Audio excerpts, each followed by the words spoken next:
Pendidikan guru penggerak telah memberikan warna baru dalam pelaksanaan pembelajaran di sekolah kami. Banyak sekali praktek-praktek baik yang sudah kami lakukan setahun terakhir.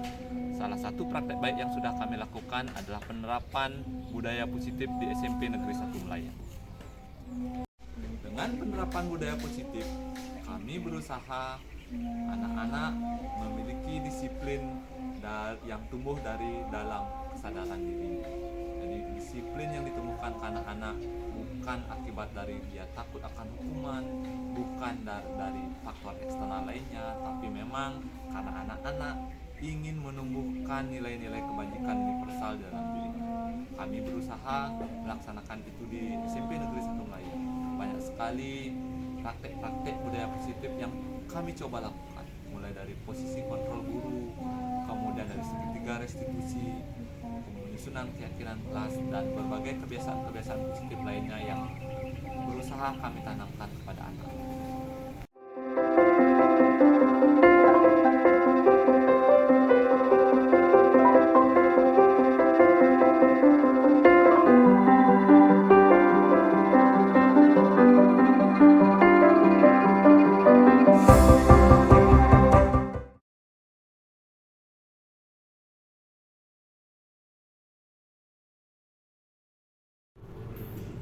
Bapak Ibu mohon perhatian. Kegiatan komunitas belajar Vidya Sound sekarang SMP Negeri 1 Melayan Rabu 29 Mei 2024 dimulai. Om Swastiastu. Assalamualaikum warahmatullahi wabarakatuh. Salam sejahtera, salam namo buddhaya, dan salam bahagia.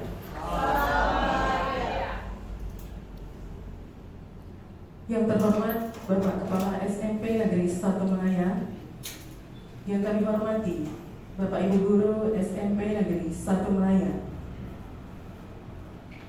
Puji syukur kami panjatkan kepada Tuhan Yang Maha Esa, karena berkat rahmat-Nya lah kita dapat berkumpul dalam kegiatan diseminasi budaya positif yang akan dibawakan oleh Bapak Kepala SMP Negeri 1 Melayan, yakni Bapak Iputu Eka Wahyu Juliasta MPD. Baiklah Bapak Ibu, untuk mengefektifkan waktu, langsung saja kami persilakan kepada Bapak Kepala untuk menyajikan materi. Kepada Bapak kami silakan. Oke, terima kasih Bu Yeni.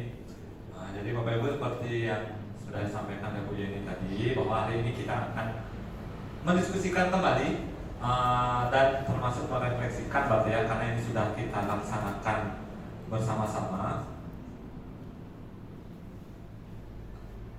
tentang penerapan budaya positif di SMP Negeri 1 Melayan. Jadi Bapak Ibu, tentu ini bukan hal yang baru, karena sebelumnya sudah pernah didiskriminasikan oleh teman-teman yang sebelumnya menjadi calon guru penggerak ya. Jadi sebelumnya sudah 3 kali kita melakukan kegiatan serupa. Jadi hari ini kita akan membuka ingatan lagi dan merefleksikan sejauh mana kita sudah mengimplementasikan kegiatan itu di SMP Negeri 1 Melayan. Nah, dalam sesi ini kira-kira 60 menit ke depan kita akan membahas beberapa hal. Yang pertama tentang perubahan paradigma belajar, kemudian disiplin positif, kemudian motivasi perilaku manusia, kebutuhan dasar manusia, 5 posisi kontrol dan restitusi, keyakinan kelas, dan segitiga restitusi. Jadi tentu dari kelima 6 hal itu, 7 hal itu banyak yang sudah Bapak Ibu pelajari mandiri lewat PMM dan juga didengarkan dari teman yang sebelumnya memberikan diseminasi. Jadi hari ini kita hanya mengingat-ingat lagi dan melihat sejauh mana kita sudah mampu melaksanakan itu di SMP Negeri 1 Melayan. Sebelum itu kita akan mencoba Pak Made tetap di bawah ini, guys. Bisa sendiri. Oke, Bapak Ibu silakan berbaris 2 di sini, grup kiri dan grup kanan. Bisa di.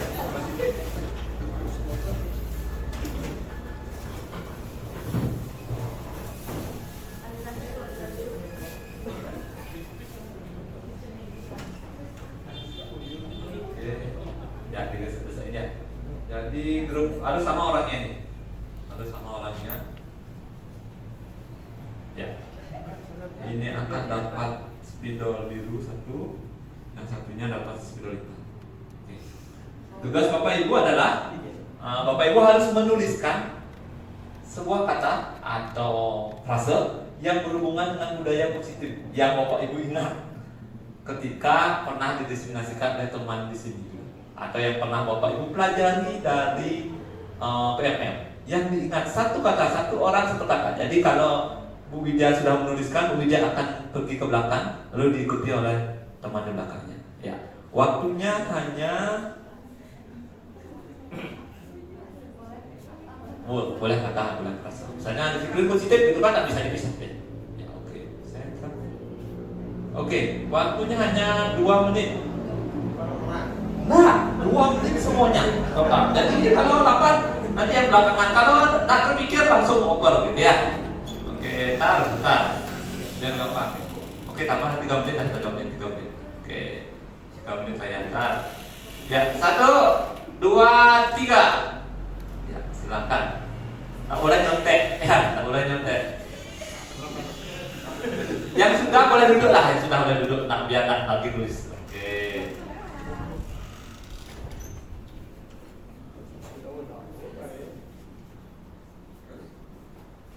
Kelompok yang sebelah situ dulu. Ini kalau ada pengulangan berarti skor setengah. Misalnya situ penerapan, di sini bawah ada penerapan, gitu. Berarti setengah, yang di bawah kan setengah. Ya.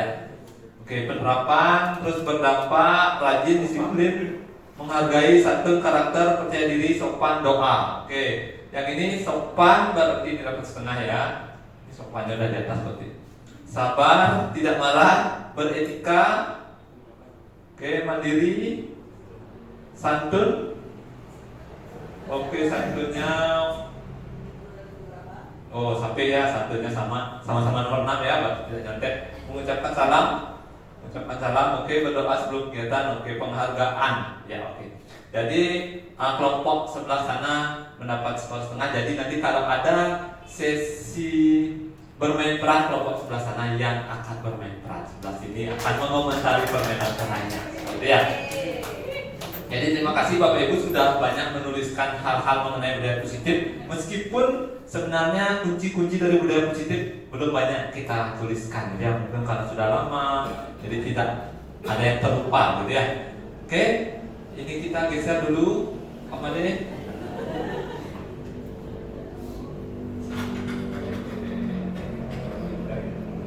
Ya, oke.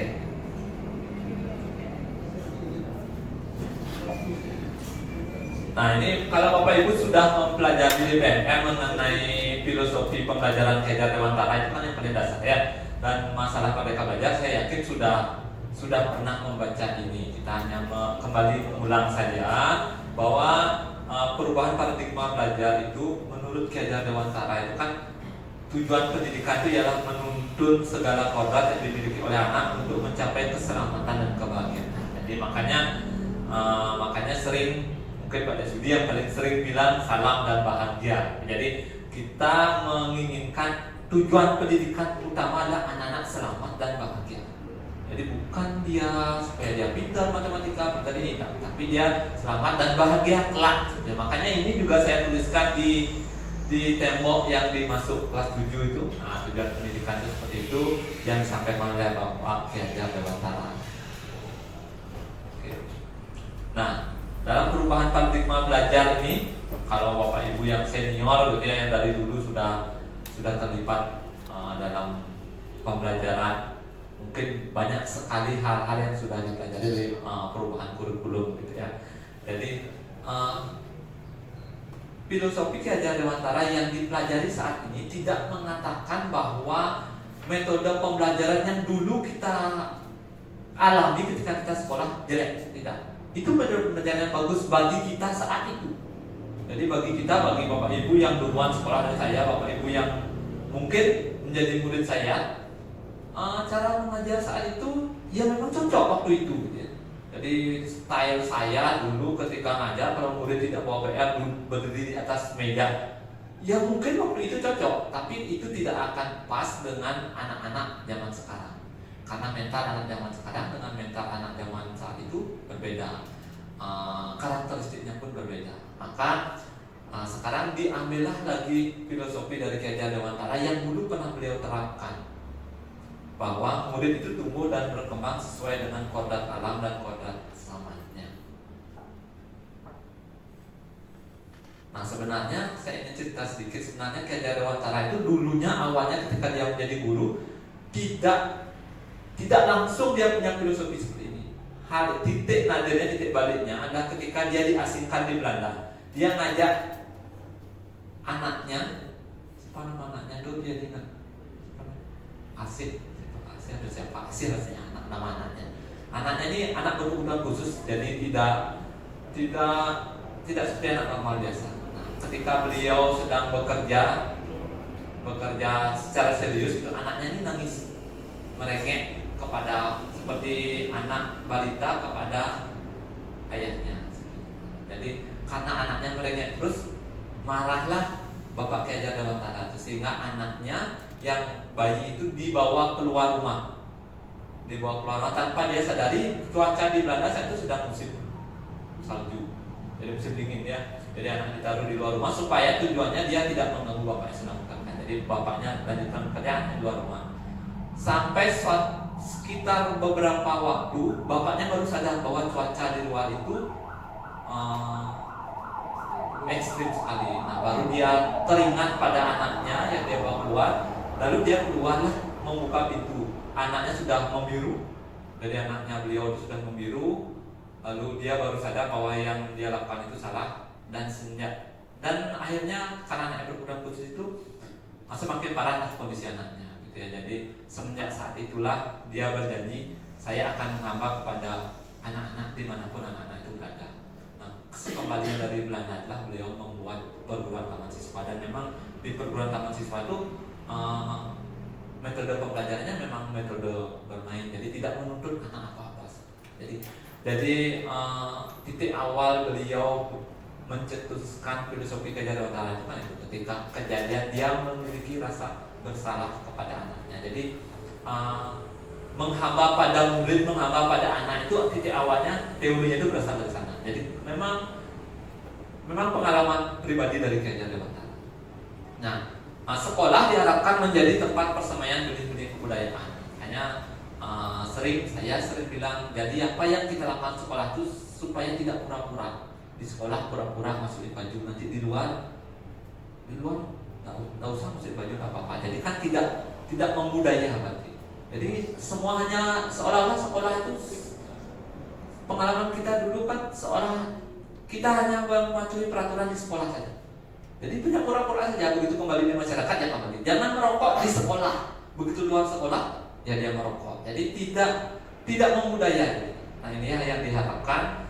Jadi budaya itu akan terbentuk dan semakin kuat ketika semua warga sekolah, khususnya murid, melakukan pembiasaan yang positif. Jadi harus dibiasakan anak-anak dan dilaksanakan secara konsisten. Tidak boleh sekarang dilaksanakan, besok tidak, dan selanjutnya. Ya, jadi peran guru itu menuntut murid. Jadi kita tidak mungkin membuat murid semuanya jadi dokter atau membuat murid semuanya bisa matematika. Kita harus sadari. Jadi semuanya kita yakini semua anak punya potensinya masing-masing. Hanya saja kita berhasil menemukan potensinya, dia berhasil menemukan potensinya, orang tuanya berhasil menemukan potensinya. Hanya tinggal menunggu waktu saja. Nah, Bapak Ibu sebelumnya sudah mendengar disiplin positif. Jadi kira-kira yang terbayang kalau ngomong disiplin apa sih? Oke, Bu Ayah? Oke, tepat waktu. Bude, aturan. Pak De, sikap. Berpakaian. Memenuhi syarat gitu ya. Oke. Jadi kalau kita dengar sekolahnya disiplin banget, gitulah, gitu ya. Kok sekolah di situ disiplin banget? Apa yang terlintas? Pernah nggak terlintas? Pasti tidak nyaman.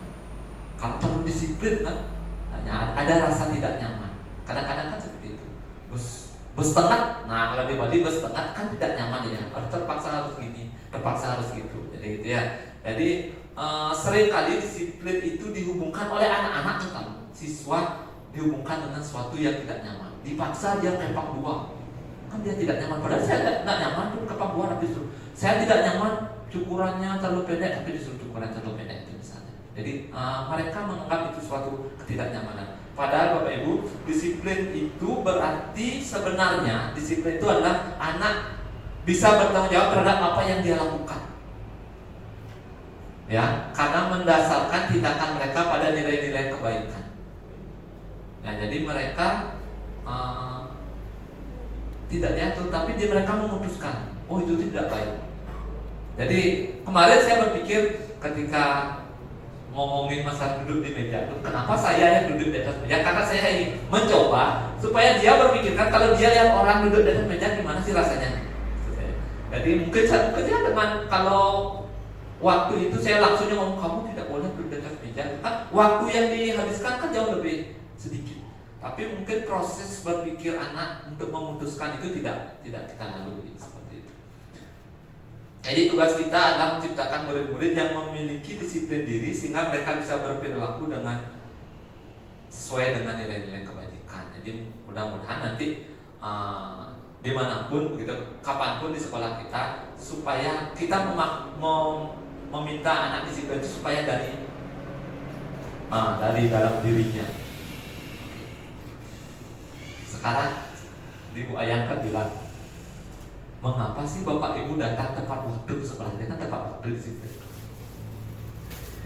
Oke, silakan dijawab dalam hati gitu ya, tak usah diomongin. Karena ini kalau diomongin akan membuka aib kita. Saya pun punya jawaban kenapa saya jangan dikira saya datang tepat waktu itu karena paling bagus jawaban saya, tidak. Mungkin saja dalam kita ada Bapak Ibu disiplin datang tepat waktu karena takut dengan saya sebagai prasarat. Opaknya Pak kepala semangat masuk, pasti ada. Ada juga yang takut atau malu dengan murid, lah di durinan ke murid. Ada juga. Ada yang malu dengan teman. Misalnya kita datang terlalu sering terlambat, malu sama teman. Kemudian ada juga yang ingin dianggap rajin. Semangat kok pangkatnya rajin. Pasti ada ya. Saya tak bilang siapa, mungkin tidak ada di dalam ruangan ini dari sekian banyak orang gitu, pasti ada yang ingin seperti itu. Ya saya tidak bilang Bapak Ibu gitu. Jadi tapi sebenarnya motivasi yang paling bagus itu adalah kita datang tepat waktu karena kita menghargai profesi kita. Jadi kita jadi guru ini kan suatu yang kita cita-citakan banget tahun lalu mungkin. Yang belum P3K, sekarang belum mobilnya kita ganti tahun lalu sebagai P3K, jadi program P3K yang kalau lebih rajin masuk.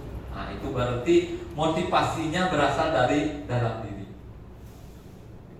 Terus ada ingin menjadi teladan bagi murid. Bu Endang masuk pagi-pagi, kenapa masuk pagi-pagi?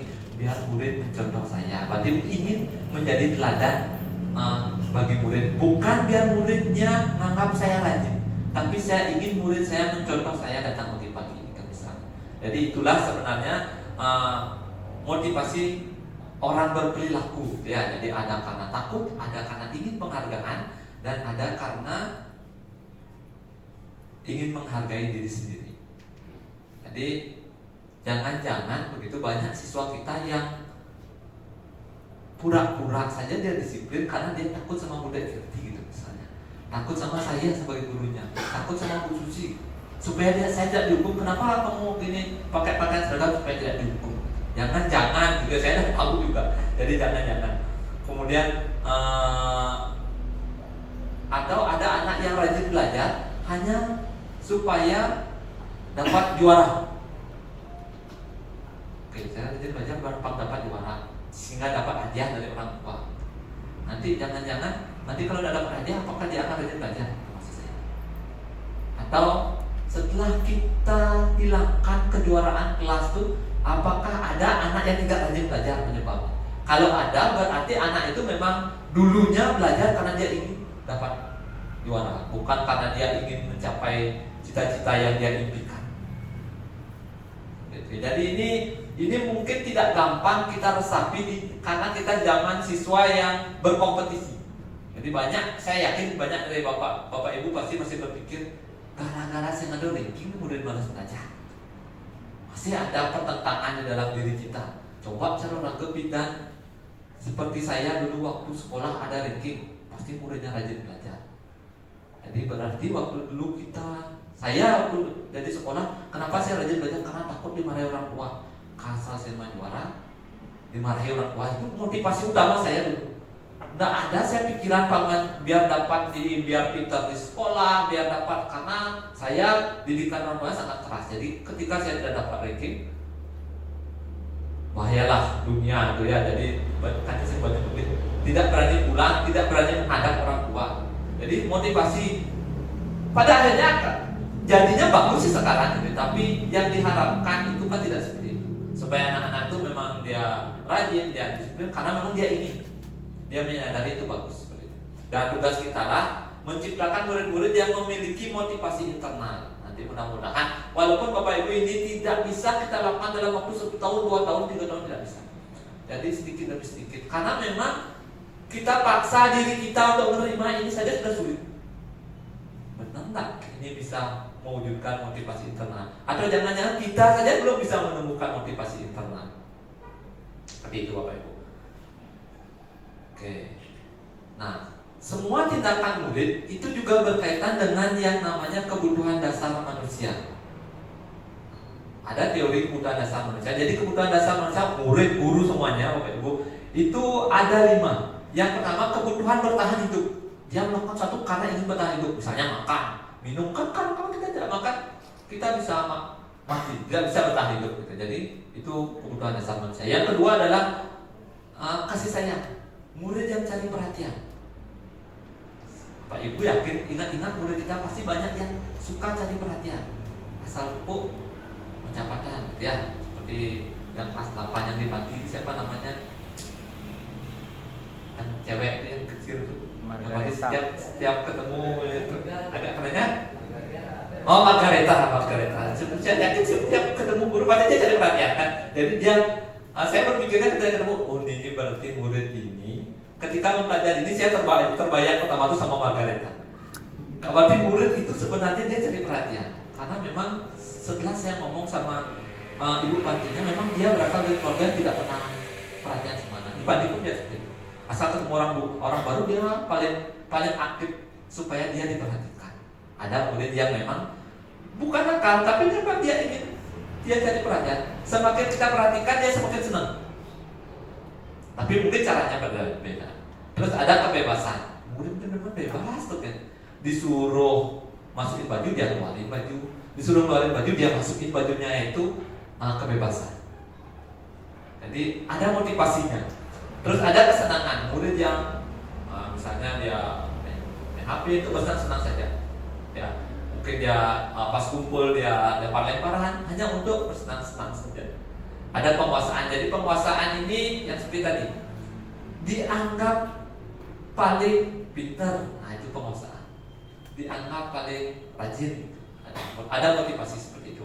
Jadi seringkali ketika berhadapan dengan siswa kita harus berpikir atas dasar apa sih suatu berlaku. Pasti atas dasar salah satu dari 5 ini dipenuhi. Sekali lagi ini tidak gampang. Ya hanya gampang diucapkan saja. Oke, sekarang berdasarkan itu ini hukuman yang tadi ya. Dari teman yang kalah tadi di blog sini ya. Siapa yang mau jadi murid? Oke. Siapa yang mau jadi murid? Karena nanti ada 5 orang yang jadi guru. Oke, yang paling muda siapa? Pak Made apa Wiwi? Pak Ganes yang paling muda, silakan Pak Ganes jadi murid nanti ya. Oke. Nah, ceritanya Ganes ini adalah murid di salah buah kelas yang sering sekali terlambat masuk kelas. Pokoknya asal pelajaran pasti terlambat masuk kelas. Kelas sudah mulai 10 menit 15 menit baru datang. Oke.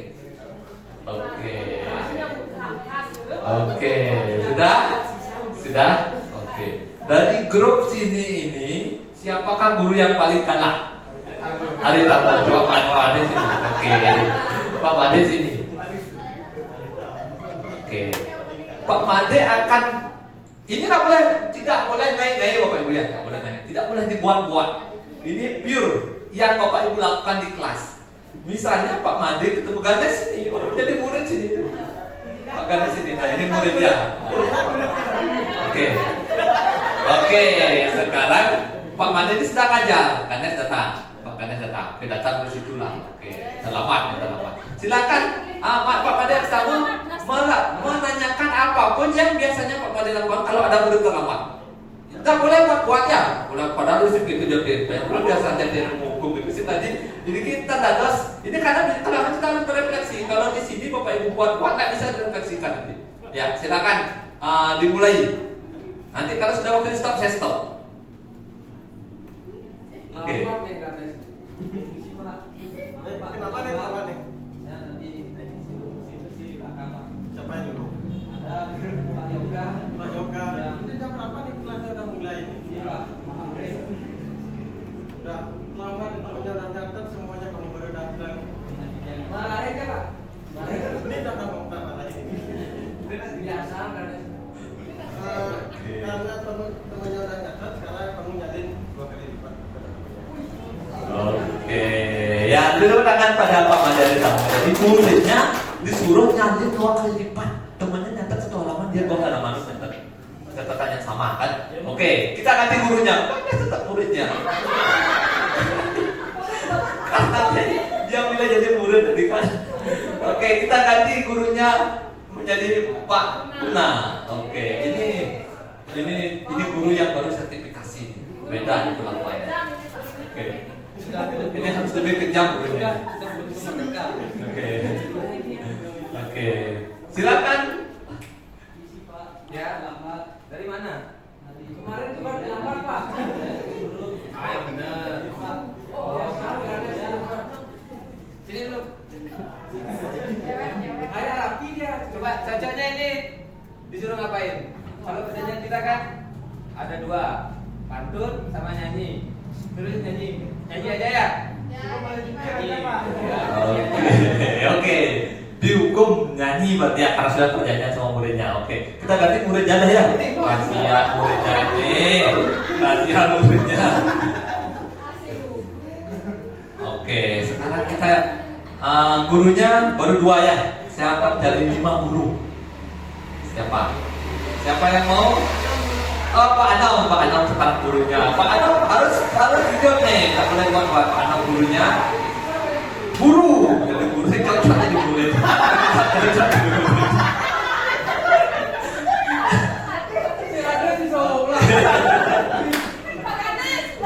Oke, sekarang muridnya Bu Putu Sri.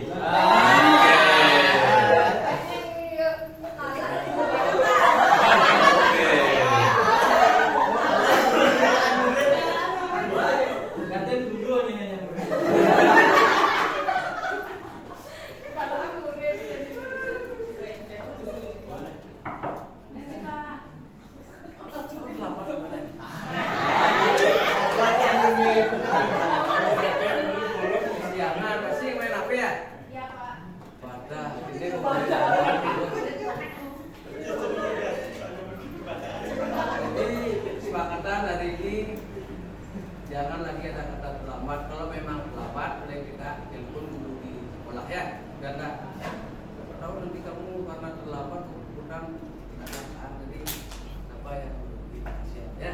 Siap-siap silakan dulu ya. Silakan Pak Dul, terima kasih ya. Terima kasih Bu Dutri. Dapat di gurunya ya. Yang agak ekstrim ini coba Bu Endang. Bu Endang sekarang gurunya ini. Nggak boleh bohong ya, harus apa yang dilakukan di kelas nih Bu Endang gurunya.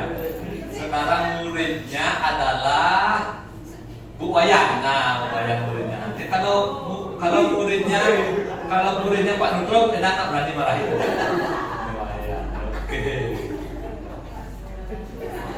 Oke, ini gurunya sedang lapar. Gurunya sedang lapar, ada murid terlambat. Apa yang dilakukan? Nah, gurunya duduk di depan, ada murid terlambat. Apa yang akan dilakukan? Apa yang terjadi? Silakan.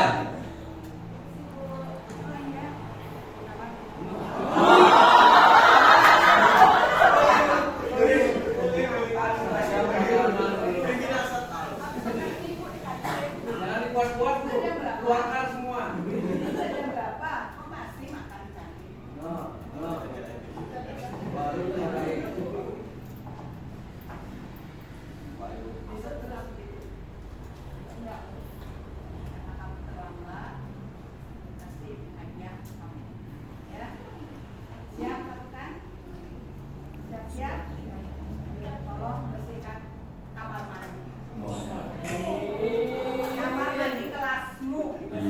tepuk tangan teman-teman. Terima kasih Endang mau bayarnya. Jadi yang dilakukan Bu Endang ternyata adalah murid yang terlambat itu disuruh membersihkan kamar mandi. Berarti orang bersihkan kamar mandi karena terlambat. Kita lihat Bapak Ibu. Posisi kontrol guru itu sebenarnya ada 5. Yang pertama sebagai penghukum. Ini silakan ditanya dalam diri gitu ya. Saya berada di mana paling sering? Saya dulu waktu jadi pertama awal-awal jadi guru di sini. Di penghukum. Asal murid dan duduk luar bangku. Kan tayangnya ada waktu gitu. Kamu dia dekat meja duduk. Oke, patuhi aturan saya atau saya pukul. Kamu harus rajin. Kalau tidak, denda. Nah, itu penghukum. Ini saya tidak menunjuk siapa-siapa. Jadi ini hanya untuk bertanya pada diri sendiri. Kemudian kamu ini selalu saja terlambat. Udah mimpi itu terus terlambat, oke? Pasti tadi kan ada pasti main game tetap. Kan? Muridnya belum bilang main game nama gurunya. Pasti main game pada pertandingan karena oke. Selalu terlambat dah. Oke. Yang kedua, ada guru yang suka membuat muridnya merasa bersalah. Ini dia akan berkatanya tidak. Kalau tadi penghukum kan berkatanya dengan nada yang tinggi. Lalu ekspresinya kayak memusuhi. Kalau ini tidak, kayak memelas ekspresinya. Ih, kadang-kadang kamu dan ibu, Pak beda Pak kepala sekolah. Nah, ini jadi wali di kelas ini pada kewah. Terus ibu opaknya kepala sekolah. Jadi muridnya merasa bersalah karena wali kelasnya dimarahi sama kepala sekolah, padahal kepala sekolah yang kayak marahi gitu ya. Jadi ini ada siapa yang mungkin teman nyangkut aku tanya gitu ya. Ini hanya untuk refleksi, namanya juga refleksi Bapak Ibu ya. Jadi kita tinggal jangan diomongin di luar, kita tinggal di sini saja. Oke. Nah, kalau Bapak Ibumu tahu kamu gini aja terus sekolah, gimana perasaan mereka itu membuat bersalah? Ya. Tapi level guru yang membuat rasa bersalah ini sedikit di atas level guru penghukum. Tidak apa-apa. Jadi yang paling level berkuat adalah guru penghukum. Tapi saya yakin setiap guru tidak terus di pasar penghukum saja. Ini tidak bergeser-geser dia. Lalu ada guru yang sebagai teman.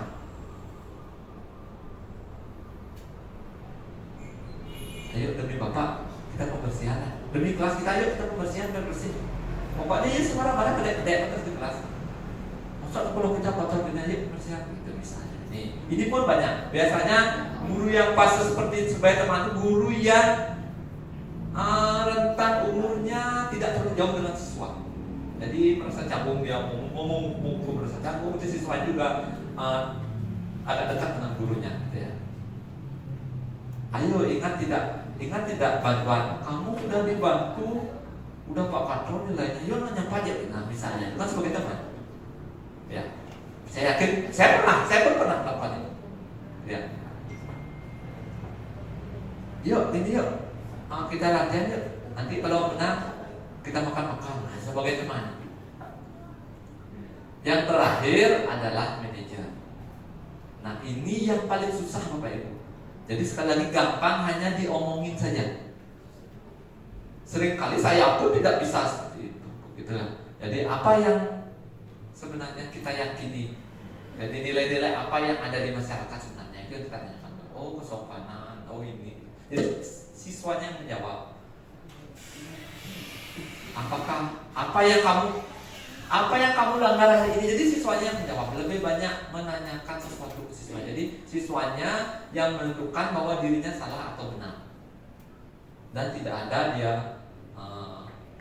tidak memberikan solusi gurunya, tidak nyuruh nulis 2 kali lipat. Sekarang kamu kan terlambat. Sekarang berarti temanmu sudah nulis itu, sudah mencatat 1 halaman. Apa yang harus kamu lakukan sekarang? Oh Pak, saya nanti pinjam catatan teman. Gitu misalnya.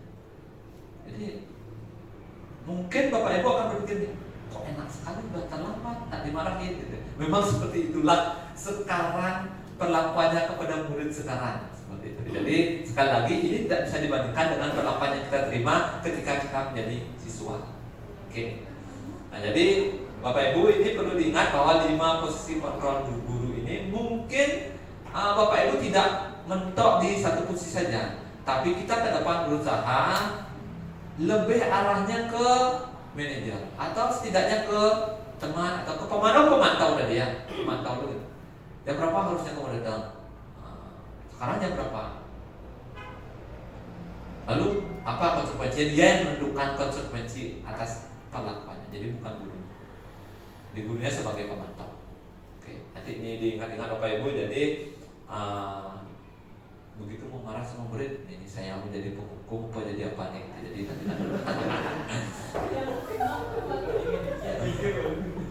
atau setelah marah-marah pikir supaya datang, aduh tadi saya sebagai penghukum gitu. Jadi misalnya tidak begitu lagi ya.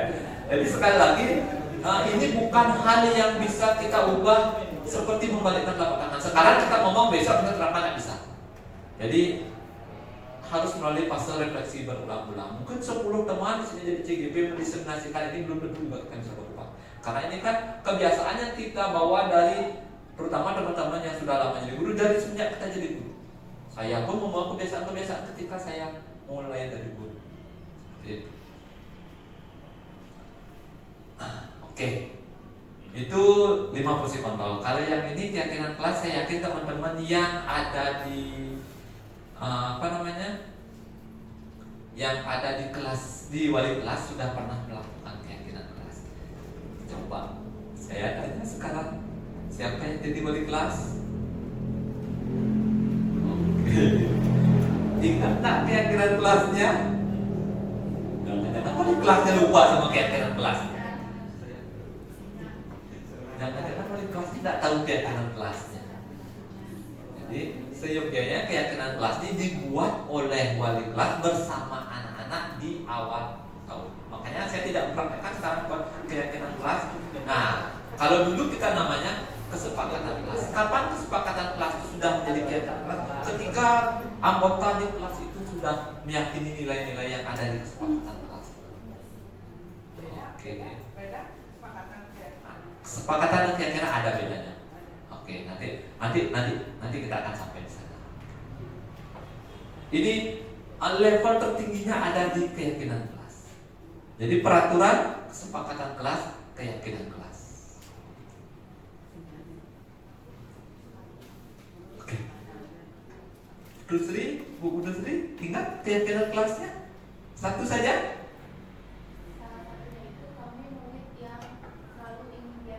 Oke, luar biasa. Kami murid yang selalu giat belajar, itu yang dibuat.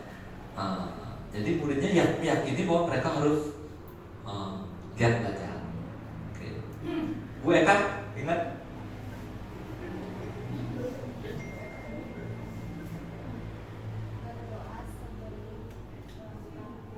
Oke, berdoa sebelum menjalankan pembelajaran. Setidaknya, ingat. Pak Wadi ingat? Menciptakan kelas yang aman dan menyenangkan saat pembelajaran. Oke, menciptakan kelas yang aman dan menyenangkan saat pembelajaran. Pakai guna lah, karena tidak ikut waktu membuat keyakinan. Jadi keyakinan kelasnya ditempel nggak di kelasnya? Ditempel. Pernah nggak diulas lagi Bapak Ibu? Jadi anak-anak, ini keyakinan kelasnya sudah 1 bulan nih. Coba kita lihat lagi yang perlu diubah apa enggak? Ada nggak keyakinan kelasnya begini? Harus datang jam 6, yang tidak denda segini. Oh, datang tepat. Itu ya. Jadi keyakinan kelas ini kuncinya seperti ini. Kenapa anak-anak dibuatkan keyakinan? Supaya dia yakin apa yang dia sepakati di kelas itu akan berguna bagi dirinya, bukan untuk mengatur dirinya. Kenapa orang pakai helm? Karena dia selamat. Kan begitu ya. Jangan sampai kenapa pakai helm supaya tidak ditangkap polisi. Itu bukan keyakinan, ketakutan namanya itu kan. Ya. Jadi seperti itu contohnya. Kenapa pakai masker waktu COVID itu? Kenapa sih Bapak Ibu pakai masker? Nah, karena takut tertular kan? Ya, bukan karena akan ditangkap oleh Satgas, kan gitu ya. Jadi karena takut tertular. Jadi tujuan saya pakai masker supaya saya sehat. Tujuan saya pakai helm supaya saya senang. Sama teman di kelas. Tujuan saya nyapu di kelas ini bukan karena saya takut dimarahin guru, supaya kelasnya bersih. Itulah keyakinan kelas. Kenapa saya harus datang pagi-pagi? Supaya pagi-pagi sebelum pembelajaran kelas saya sudah bersih. Jadi kalau anak-anak meyakini itu semua, tidak perlu kita paksa-paksa dia melakukan sesuatu. Seperti itu, Bapak Ibu. Kenapa saya tidak boleh berponi itu misalnya? Dia anak-anak kan tidak boleh dia berponi gitu. Dia sepakat dia tidak boleh berponi. Kenapa? Kalau karena itu menghalangi pandangan misalnya, seperti itu. Jadi ada nilai-nilai kebaikan yang menjadi dasar dia meyakini sesuatu di kelas.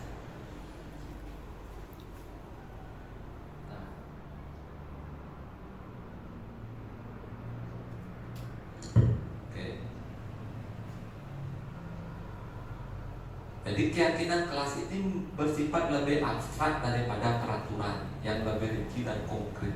Misalnya seperti tadi, gimana tuh, Buduk, Uzib?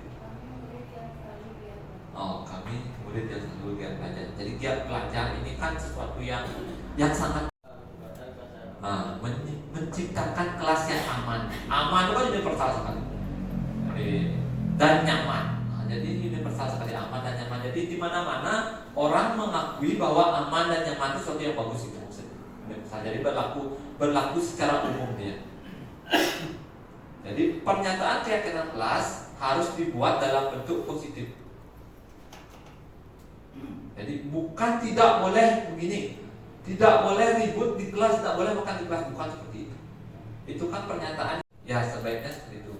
Jadi dia tidak akan makan di kelas. Kenapa saya tidak makan di kelas? Karena saya ingin kelas saya selalu bersih, selalu nyaman bertempat belajar. Jadi tidak diatur dia harus makan di mana. Dia memutuskan. Sehingga ketika dia salah, dia bisa mengklasifikasikan perbuatan saya akan berpengaruh pada keyakinan kelas yang mana.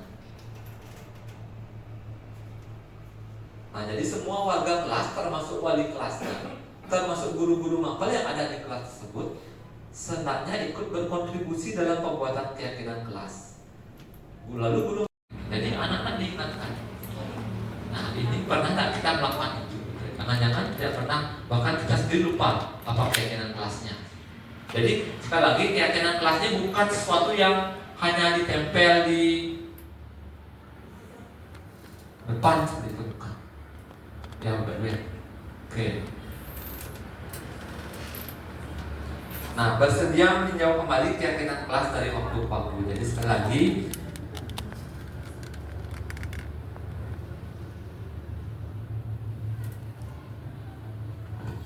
HP-nya terlalu panas, Pak. Nggak bisa ngerekam lagi. oke. Dan terlewat. Nggak. Jadi yang terakhir adalah bersedia meninjau kembali keyakinan kelas dari waktu ke waktu. Sekali lagi keyakinan kelas ini tidak fit awal semester sampai akhir semester harus itu terus. Jadi sekali-sekali Bapak Ibu wali kelas nanti di tahun pelajaran berikutnya bisa meninjau kembali atau bisa dibuat kembali. Jadi makanya keyakinan kelas itu tidak harus dicetak dalam bentuk banner itu tidak harus. Bisa saja pakai tulisan kertas manila. Suatu saat akan diubah. Oh, ini kita ubah yuk jadi ini, bisa. Tergantung kesepakatan dan surat pendapat dari guru dan anak-anak di kelas tersebut. Nah, pembuatan keyakinan kelas ini tahun lalu mungkin sudah dilakukan. Ini mengingatkan lagi karena kita akan masuk ke tahun pelajaran yang baru. Bapak Ibu nanti sebagian besar akan menjadi wali kelas, gitu ya. Yang pertama, guru mengajak murid membayangkan kelas impian versi apa yang mereka inginkan. Kemudian, nah yang pertama disepakati dulu peraturan-peraturan apa yang akan dilakukan di kelas. Jadi mereka mengajukan peraturan-peraturannya karena mereka belum terbiasa dengan keyakinan kelas pernyataan. Jadi pernyataan bebas, semua pernyataan ditampung dulu. Kemudian itu semua akan dicatat. Kemudian disusun dalam bentuk kalimat positif. Jadi gurunya lah yang berperan nanti mengubah kalimat-kalimat dari siswa itu menjadi kalimat positif.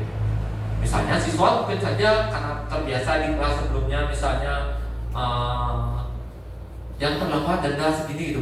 Ya dicatat saja semuanya dulu. Nanti gurunya lah yang akan merubah itu menjadi kalimat yang positif.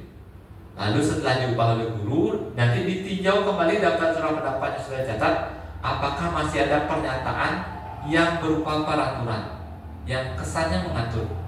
Selanjutnya ajak murid-murid untuk menemukan nilai kebaikan apa yang terkandung di sana. Misalnya keamanan, kenyamanan, kebersihan, seperti itu.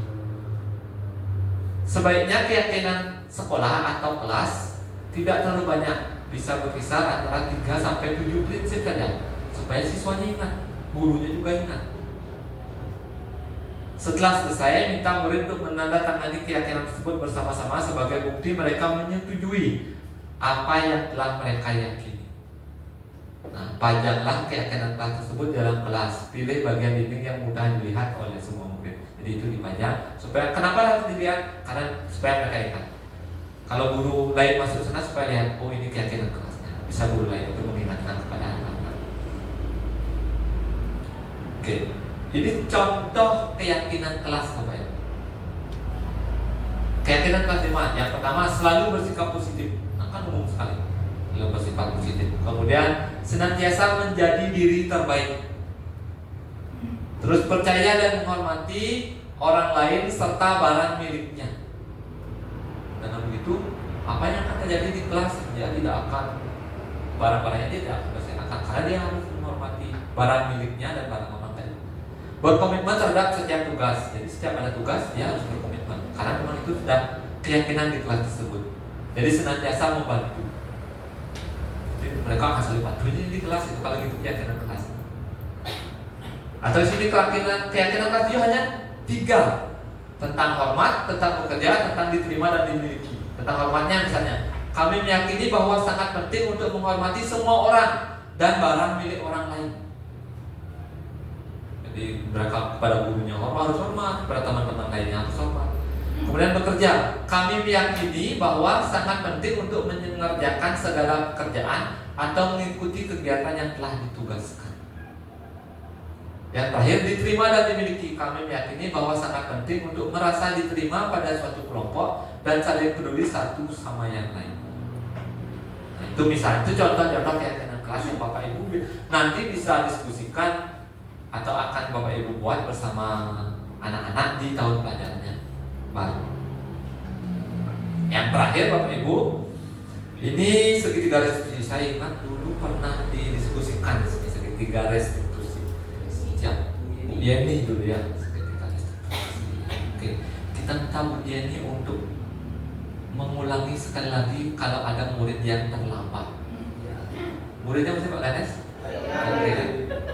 Oh Pak Yoga ya, oke lah Pak Yoga murid, jadi gurunya, oke.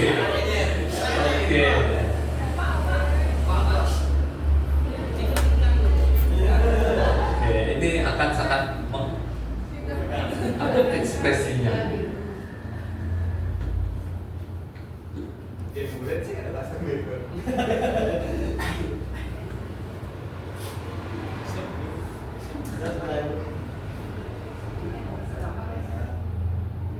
Sini dulu ya.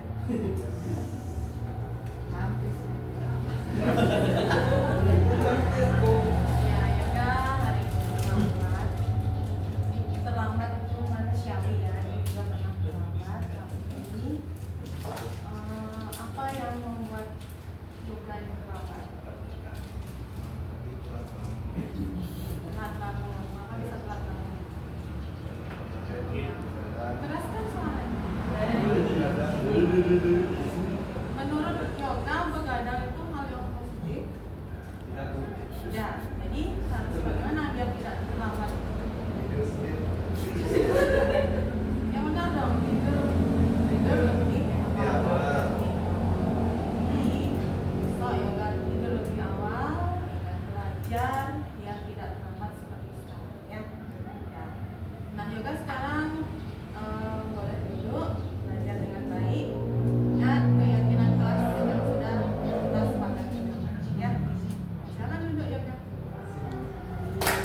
Oke.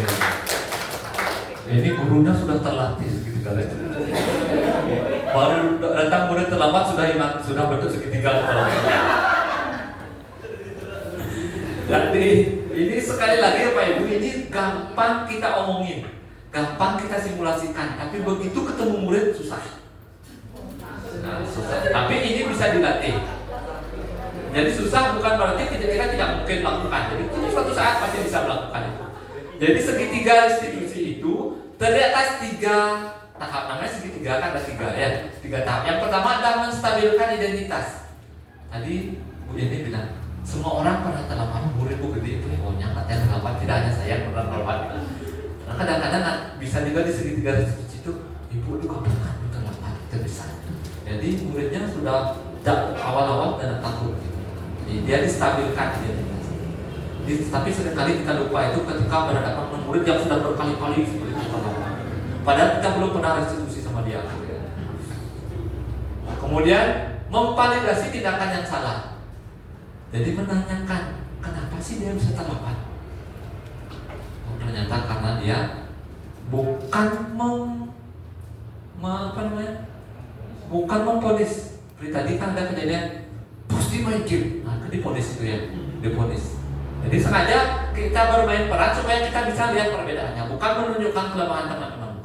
Jadi supaya kita bisa lihat perbedaan. Jadi seperti tadi yang disampaikan oleh Yoga sebagai murid, Yoga yang menyampaikan, oh saya terlambat bangun. Kenapa terlambat bangun? Mungkin bisa digali oleh guru. Karena tidurnya kemalaman. Kenapa tidur kemalaman? Karena bermain game. Jadi muridnya yang mencari tahu dirinya. Jadi bukan guru yang wah pasti main HP dia kebetulan gitu misalnya. Walaupun kita sudah tahu bahwanya ini pasti murid main HP gitu. Jadi ditahan segitiga restitusi gitu ya. Sekali lagi itu gampang. Saya juga ngomongnya gampang di sini begitu sudah murid ya susah juga sama. Kita semua mengalami kesulitan yang sama. Gitu. Tapi kita harus membiasakan sekali. Yang terakhir baru menanyakan keyakinan. Kira-kira kalau kamu terlambatnya bertentangan nggak keyakinan kelas kita? Keyakinan kelas yang mana dilanggar? Kalau melanggar keyakinan itu, selanjutnya bagaimana caranya? Jadi tak ada dia disuruh ngapain, dia maaf, saya juga pernah melakukan ini.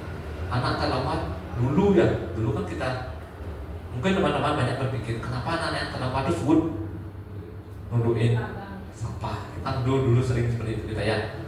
Kalau saya ingat dulu zaman Pak Wayan Pimpu jauh lebih disiplin. Saya mengakui jauh lebih disiplin murid. Terlambat baris tempat. Saya berpikir apakah orang memungut sampah itu karena dia terlambat? Jadi jangan sampai anak berpikir saya harus memungut sampah kalau saya terlambat. Jadi bukan karena untuk kebersihan yang memungut sampah, karena dia tidak ada hubungannya terlambat dengan memungut sampah gitu jadinya. Jadi saya ingin merubah itu semua. Jadi memang susah. Saya dalam sampai sekarang pun saya masih kadang-kadang ini. Apa gara-gara saya seperti itu muridnya sering terlambat? Ya mudah-mudahan tidak. Ya, nanti kita lihat apa perkembangannya seperti apa. Tapi secara teori, jadi segitiga restitusi merupakan sebuah tahapan untuk memudahkan para guru dan orang tua dalam melakukan proses untuk menyiapkan anaknya dalam melakukan restitusi atau perbaikan diri. Jadi ini tidak hanya untuk siswa, tapi hanya bisa sebagai kita sebagai orang tua atau anak. Walaupun saya pun sering menghadapi anak rumah sampai segitiga restitusi. Ya, jadi setidaknya kita sudah punya pengalaman itu sekali-sekali ya. Ada kasus 5 kali, sekali lah segitiga restitusi. Kalau dulu sama sekali tidak pernah. Nanti pelan-pelan kita pasti bisa. Nah, segitiga restitusi itu, nah itu sebenarnya Pak Bu ya, memvalidasi tindakan yang salah, kemudian menstabilkan identitas dulu. Setiap orang pasti pernah melakukan kesalahan. Kamu bukan satu-satunya orang yang temanmu juga pernah terlambat. Misalnya ada murid mampuin IPA mukul teman, sampai temannya nangis, mau mukul. Menstabilkan identitasnya, untuk kamu tak mukulnya terlalu keras ya. Itu misalnya kan menstabilkan identitas. Padahal you salah murid sudah salah muridnya mukul teman, kita mesti bilang untuk. Jadi contohnya kata-katanya tidak harus itu saja. Lalu menanyakan alasan kenapa muridnya melakukan itu, terus menanyakan adakah cara yang lebih efektif untuk mendapatkan apa yang kamu butuhkan. Nah itu misalnya validasi tindakan sana. Lalu yang terakhir baru menanyakan keyakinan keras apa yang telah kita sepakati, apa yang kita langgar. Bagaimana caranya supaya hal ini tidak terjadi lagi di masa-masa yang berikutnya. Nah, Bapak Ibu, segitiga restitusi adalah materi terakhir yang akan kita bahas hari ini. Terima kasih. Mudah-mudahan dengan budaya positif yang nanti suatu saat kita lakukan secara full di sekolah kita, anak-anak akan selalu tersenyum setiap hari. Gurunya tersenyum, siswanya juga tersenyum. Karena kenapa gurunya tersenyum? Asal ada murid bermasalah, segitiga restitusi kita tersenyum ya. Jadi tidak bisa marah-marah gurunya. Oke. Nah, sebelum kita akhiri, Bapak Ibu akan menuliskan refleksinya apa yang sebenarnya paling ingin Bapak Ibu terapkan dari sisi ini. Dari sekian banyak materi itu, Bapak Ibu ingin yang mana pertama akan diterapkan setidaknya nanti di tahun pelajaran yang akan datang. Ya. Kan ada banyak materinya, saya ingatkan lagi materinya. Ya. Oke.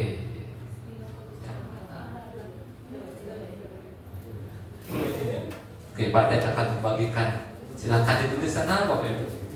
Oke.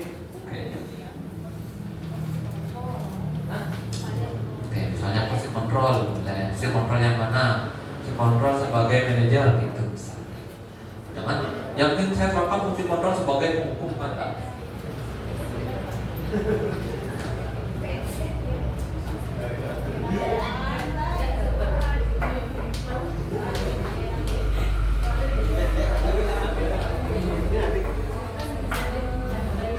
Belum, nanti jangan ditempelkan dulu. Sebelum ditempelkan nanti Bapak Ibu akan membacakan secara bergiliran. Yang mana semuanya dapat giliran. Apa yang ingin diterapkan secara langsung segeralah di tahun pelajaran yang berikutnya. Ketika Bapak Ibu nanti bertemu dengan anak-anak. Tidak besok sih ya, tidak harus besok ditetapkan.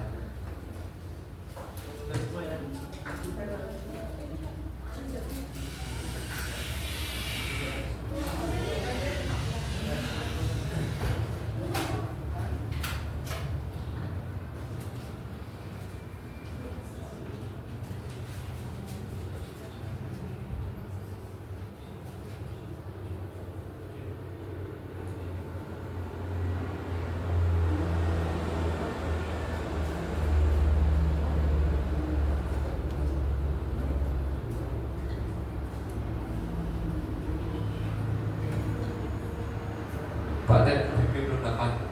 Tapi silakan menuliskan satu saja hal yang ingin segera diterapkan berdasarkan sesi yang sudah kita lakukan hari ini.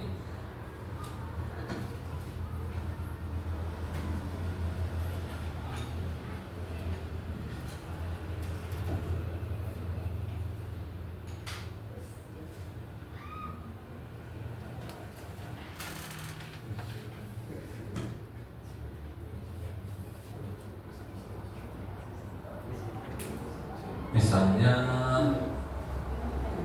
memperbaiki cara pembuatan keyakinan kelas gitu misalnya kan bisa saja Bapak Ibu melakukan itu lebih lanjut.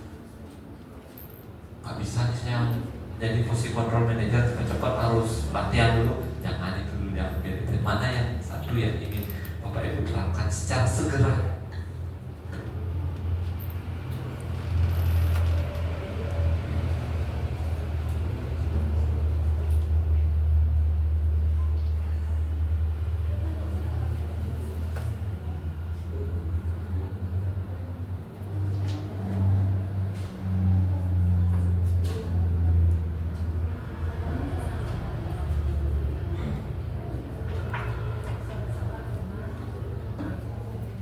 Oke, sudah? Sudah ya? Sudah? Ya, yang belum tertulis nanti bisa diomongin dah. Kita akan mulai dari teman yang belum dapat peraga ke depan. Oke. Mungkin di sana Bu Endang sudah, Bu Sri sudah, Bu Dek, oke, Bu Dek. Nanti Bu Susi, oke. Dimulai dari Lina. Ya, silakan, Bu Lina.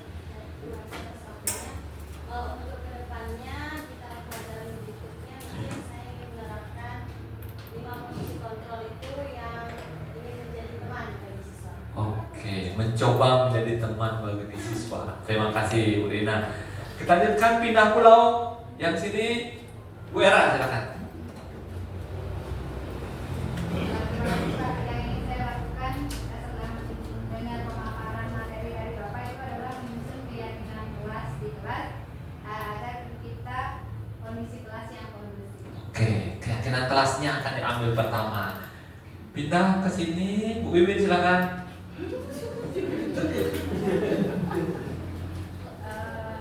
Hal yang ingin saya terapkan maksudnya berkaitan dengan remote control sebagai manajer. Oke, langsung loncat sebelumnya berarti selama ini sudah bisa sebagai teman. Jadi belum diloncat, mau meningkatkan levelnya.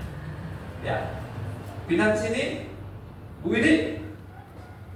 Baik, terima kasih atas waktunya. Hal yang ingin saya terapkan adalah menerima posisi kontrol sebagai teman. Oke, sebagai teman ya. Perasaannya kalau guru BK biasanya jadi teman siswanya. Oke, mungkin pengen dimantapkan lagi. Ya, tindakannya Bu Bibi, karena Bu Yeni sudah tadi sebagai memperagakan segitiga restitusi.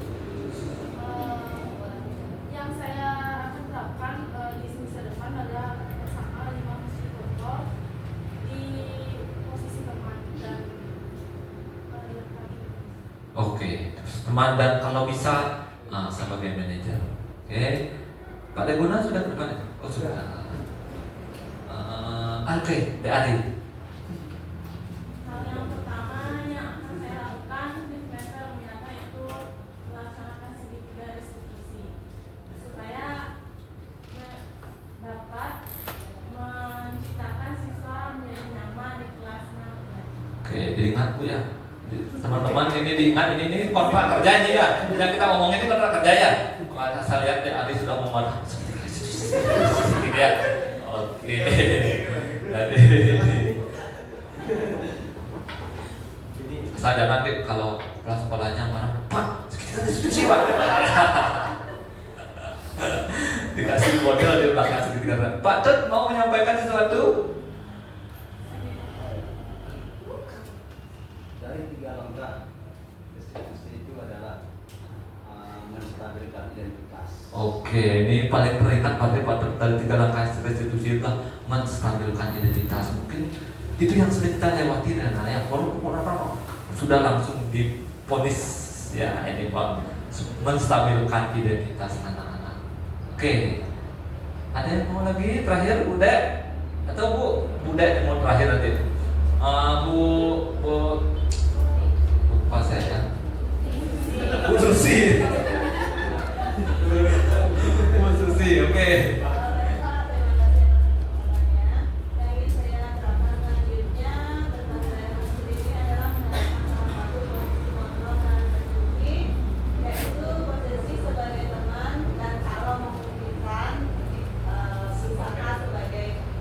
Karena selama ini yang saya rasakan saya berada di posisi memupuk dan Membuat rasa bersalah. Bu Dek, oke terakhir Bu Dek. Terima kasih Pak. Mungkin pengalaman juga Pak kemarin pada saat di CBP saya bahkan di MDM sama fasilitator itu sebagai penghukum karena saya menyampaikan pengalaman saya di lapangan waktu itu. Dan terus saya sampai dinamai itu Pak, Keti guru penghukum gitu, seperti itu Pak.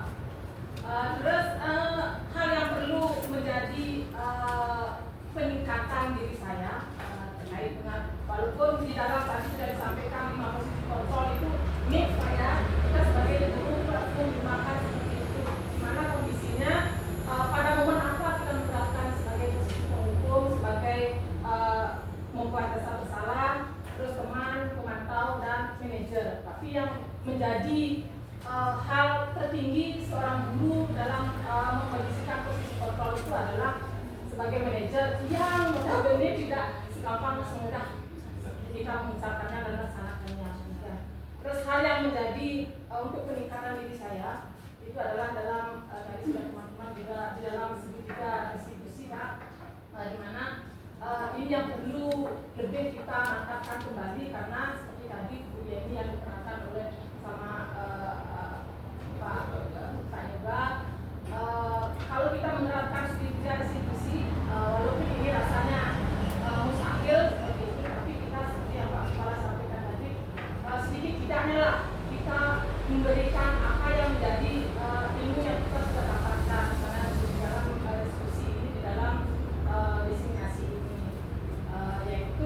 membuka siswa itu lebih bisa membuka diri, seperti guru BK harapkan seperti tadi yang sebagai teman lebih bisa membuka diri dan mencari solusi dari permasalahan yang dihadapinya sendiri. Kita sebagai guru inilah peran kita sebagai manajer yang administrasi dan mendampingi siswa. Terima kasih Bunda. Sudah semua ya? Ini closing statement silakan dari Pak Desudi ini, guru penggerak pertama di sekolah kita. Baik, terima kasih Pak Kepala atas waktunya. Untuk teman-teman semua, selamat sore, salam bahagia untuk kita semua. Bapak Ibu semua, seperti apa yang disampaikan oleh Bapak Kepala tadi, memang benar bahwa di mana di dalam kita memberikan sebuah layanan pendidikan kepada anak-anak kita, tentu saja kita harus menerapkan sesuatu hal yang positif, terutama bagaimana cara kita menerapkan disiplin positif ini di dalam anak-anak kita, bahwa menyadari pendidikan itu penting di dalam kehidupan kita, bahwa di mana segala sesuatu hal yang kita lakukan adalah kita sebagai seorang pendidik adalah menjadi contoh atau panutan bagi anak-anak kita semua. Maka dari itu, dari apa yang disampaikan Bapak Kepala tadi, mari kita sama-sama seperti yang disampaikan tadi adalah kalau bisa di posisi 5 kontrol dan restitusi itu adalah kita bisa menjadi manajer untuk anak-anak kita semua, dan mudah-mudahan bisa bermanfaat. Dan terima kasih, salam dan bahagia. Salam dan bahagia. Terima kasih Bapak Ibu, luar biasa. Bapak Ibu sudah mengikuti sesi hari ini dengan sangat baik. Dengan berakhirnya closing statement dari Pak Desudi tadi, berakhir juga kegiatan kita hari ini. Saya serahkan kembali ke Bu Briani sebagai moderator.